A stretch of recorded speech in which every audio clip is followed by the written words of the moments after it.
सुप्रभात सगळ्यांना। मला आहे आज सुट्टी म्हणून उशीर झालेला आहे उठायला, तर सगळीच घरची कामं उशिरा होत चाललेली आहेत। आज आहे पोह्यांचा बेत। पोहे आणि दुपारचं चपाती आणि भाजी करून मी संध्याकाळी मार्केटला जाणार आहे शॉपिंगसाठी। थोडं राखी आणि कपडे वगैरे बघायचे आहेत। आमच्याकडे आलेला एक छोटा पाहुणा आहे, आमची दिदूबाई आहे, रक्षाबंधनसाठी आलेली आहे। ती म्हणते काकी मी तुला थोडी मदत करते। ही लाटते चपात्या आता। तर चपात्या काही लाटणं होत नाही आहे, तर बाकीचेच प्रकार इकडे होत आहेत। तिला म्हटलं तुला येतात का चपात्या, तर हो म्हणते। बघू आता काय लाटते ते। सुट्टी म्हटली ना, ॲक्च्युली असं वाटतं की आराम करावा, पण आराम काही होत नाही।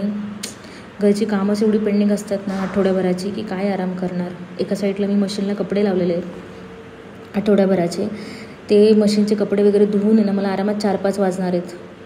त्याच्यानंतर मग संध्याकाळचं जेवण, परत मार्केटला जायची ती तयारी। पण हिनी चपाती आज फर्स्ट टाईमच केली असं दिसते मला, पण ठीकठाक होती चपाती, जास्त नाव ठेवण्यासारखं काही हे नाही आहे।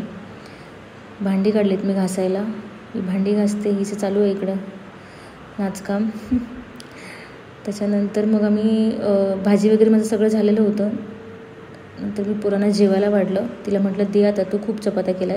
पुढच्या चपात्या लाटून मला त्या मिरच्या फ्राय करायच्यात, बाकी सगळं झालेलं आहे। सगळं आवरून मी निघाली मार्केटला, आलो आता मार्केटमध्ये। आपण भेटूया आता उद्याच्या ब्लॉगमध्ये, बाय।